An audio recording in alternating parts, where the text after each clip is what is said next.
They gave her away for 5 sacks of cornmeal and a rusted rifle. That's what Lorna heard the traitor mutter in Comanche as he slapped her uncle's back and spit into the dust. Her uncle didn't look at her. He hadn't since they left Texas 2 weeks ago, not even when she coughed up blood outside Amarillo or when she fainted from fever 3 days into the trail. He just told her to stay under her bonnet and keep quiet. Ain't they nobody going to want you if they see that face, he'd said. But now she stood trembling in front of the Apache camp, her palms sweating against her dirt-crusted skirt, her throat dry as ash. The man who'd accepted the trade stood across from her, taller than any man she'd ever seen, bare-chested with braids like dark rivers down his back. He hadn't said a word, just nodded once. And the trot behind him, curious but quiet, didn't come closer. Lorna kept her head down. She didn't know what they expected. She wasn't pretty. Not anymore.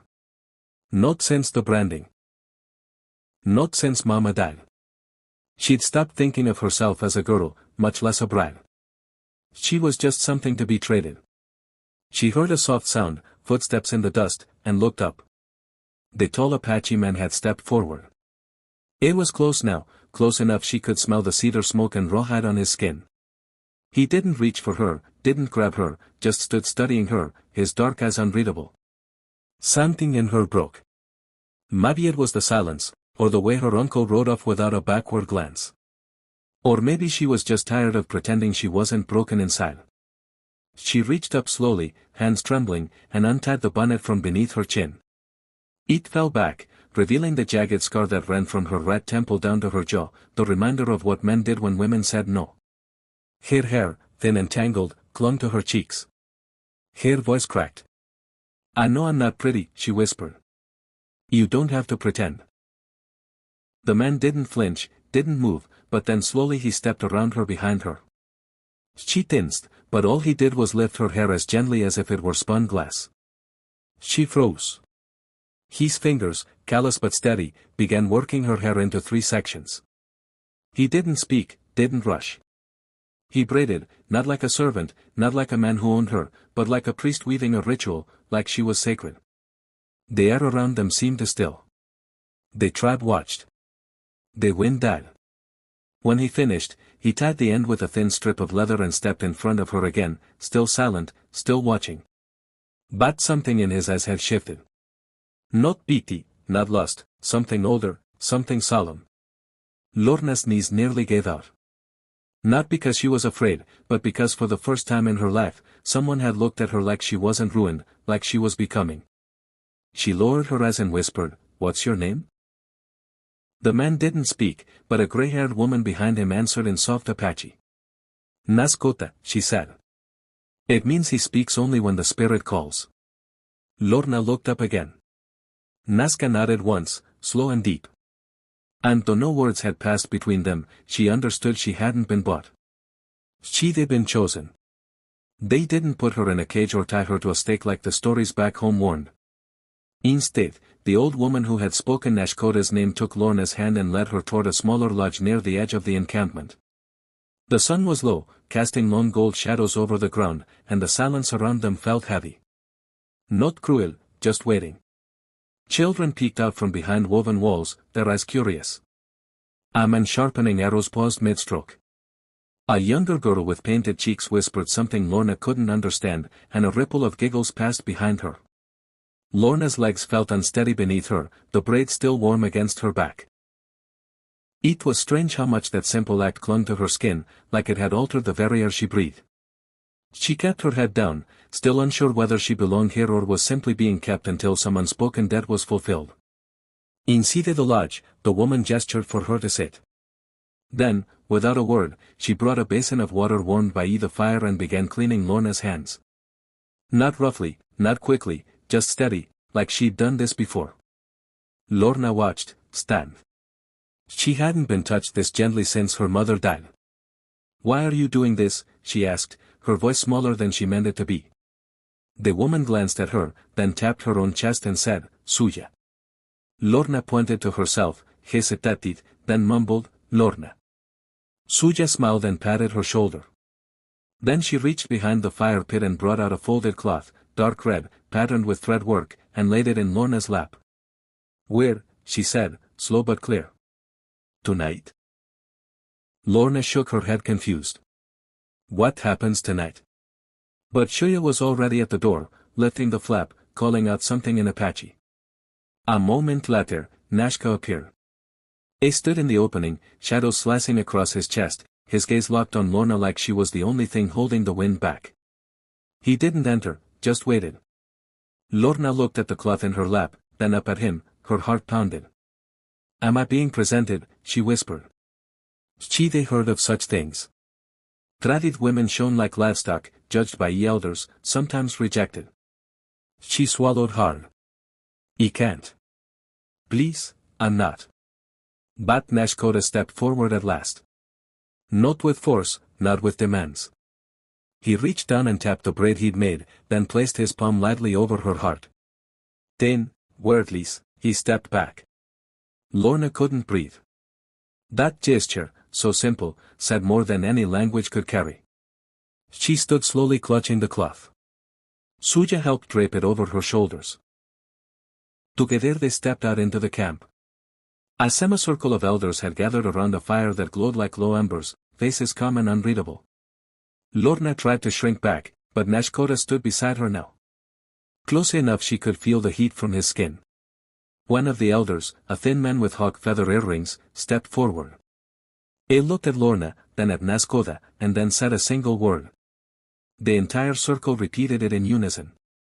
Suja leaned over and translated softly into her ear. They say accepted. Lorna's throat tightened. Her hands gripped the edge of the cloth. She didn't know the customs, didn't know what was expected, but she knew what she just felt. Not purchased, not pied, accepted. And as Nashkoda turned his gaze back to her, calm and endless like canyon stone, she realized something terrifying and beautiful. He had never once looked at her like she needed to be different. That night, the stars blinked cold above the ridgeline as Lorna sat outside the lodge, legs tucked beneath her, the ceremonial cloth still wrapped around her shoulders. No one had ordered her to stay put, and yet something in her spine told her to remain still, not out of fear, but reverence. The fire crackled softly nearby, sending up slow ribbons of smoke. Shuya sat beside her, grinding dried roots with a stone pestle, humming low in her throat.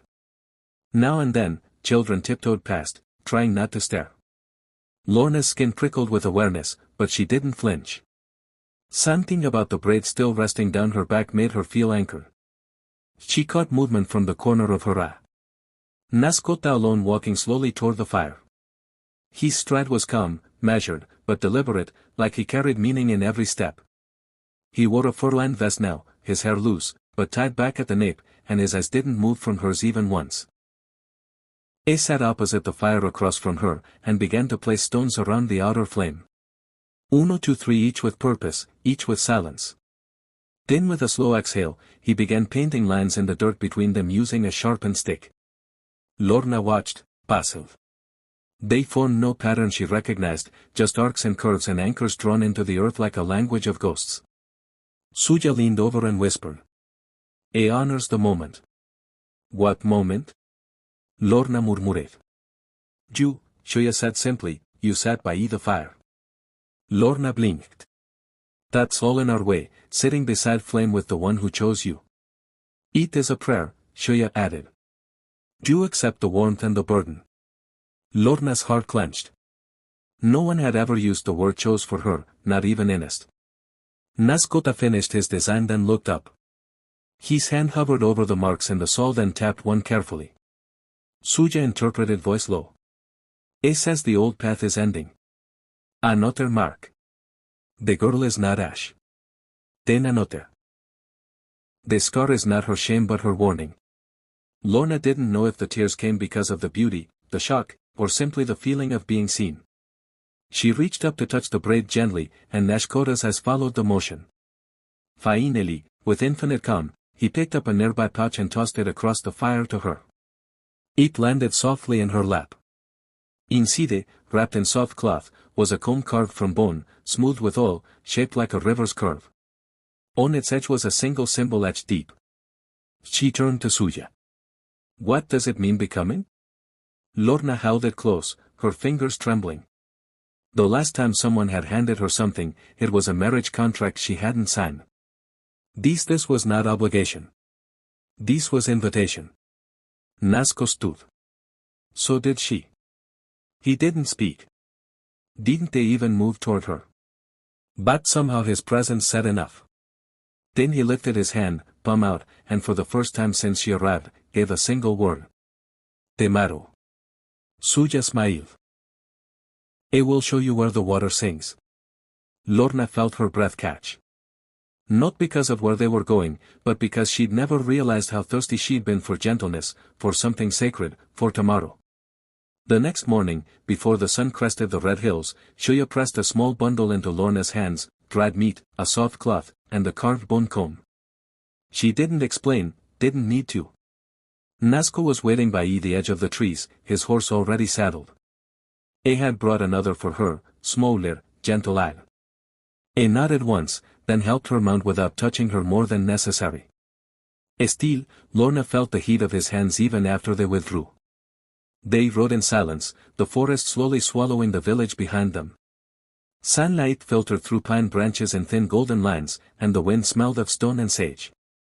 Lorna kept one hand on the comb in her lap. It grounded her more than the saddle. Every few minutes, Nashkoda would glance over his shoulder to make sure she was still following, but he didn't speak. She found comfort in that. No man had ever given her space to breathe. It took over an hour before the sound reached her ears. Faint at first, then louder. Not just the babble of water, but something different, melodic, rhythmic, as if the land itself was humming.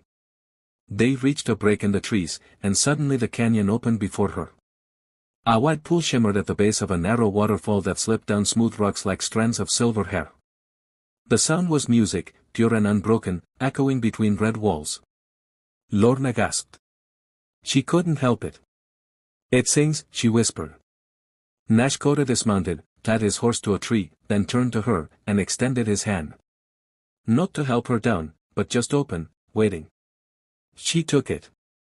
Her feet hit the ground soft with pine needles, and they walked together toward the water. When they reached the edge, he knelt, not to drink, but to dip his fingers and touch the earth. Then he pressed the wet fingertips to his chest. Lorna watched, spellbound. He did it again, this time pressing his fingers to her chest just above her heart. Then he pointed to the falls. She understood this place was sacred. She stood there in silence, unsure what to do next, when he motioned for her to sit. He moved behind her, gently pulled the comb from her lap, and began unraveling the braid he had made 2 days ago. Lorna stiffened at first, but then let herself sink into the rhythm of his fingers. He combed through each tangled strand with reverence, never tugging, never rushing. It wasn't like grooming. It was like storytelling. Each pull a line, each stroke a truth. She closed her eyes. When the last knot was gone, he began braiding again, different this time. Not the tight warrior braid, but something looser, flowing. She could hear his breath, slow and steady. When he finished, he slid something into her hair, a feather. Then he stepped away. Lorna turned, her heart full and unsteady, and saw him kneeling in the sand, not looking at her, just listening to the water. She whispered, "Why me?" Not expecting an answer. But after a long silence, his voice came low. "And because you didn't cry when they traded you." She froze. It was the first time she had heard his voice. He looked up then, and for the first time she didn't see just a man or a warrior. She saw someone who had been waiting for this moment for her, for silence to finally be worth breaking. She touched the feather gently. "You heard me," she whispered. He nodded once, and the water kept singing. They returned to the village as dusk painted the sky in strokes of amber and wine. Lorna's new braid swayed lightly against her back, the feather shifting with every step like a second heartbeat. No one spoke as they passed through the rows of lodges, but heads turned. Children stopped mid-play. Suja watched from a fire circle and gave a single knowing nod. Something had changed. Not in how they saw her, but in how she carried herself. That night, Lorna couldn't sleep. The silence was no longer threatening. It was full of questions, of memories of what Nashkoda's voice had sounded like when he chose to break it for her. "Because you didn't cry when they traded you." She hadn't cried because she didn't believe she was worth mourning. And yet here, in this place of stone and ritual, she was being treated as if she were made of something precious. She stepped outside the lodge and walked barefoot across the cool earth, the feather in her hair fluttering in the night breeze. The fire circle near the center of camp still burned, quiet and low. She sat beside it, hugging her knees, not surprised when she sensed someone approach. Nascota sat beside her, not speaking, just matching her stillness. After a long while, she said, I used to sit by a fire like this when I was small. Mama would sing while Papa cleaned his rifle. My brother would toss pebbles and pretend they were bullets. We were poor, but it felt safe. Her voice cracked. Then came the sickness and the depths. Nascota didn't look at her, but she felt the air shift. He was sold twice, she said softly. Once to a trader who thought he was buying a wife. Once to a man who didn't care what he was buying. Her fingers dug into the dirt. The scar came after I said no. Nasco turned to her. Then slowly, deliberately, he reached into the small satchel at his side and pulled out something wrapped in deer skin. He opened it and revealed a long, thin pipe carved with symbols. He touched the end of it and said a word she didn't understand.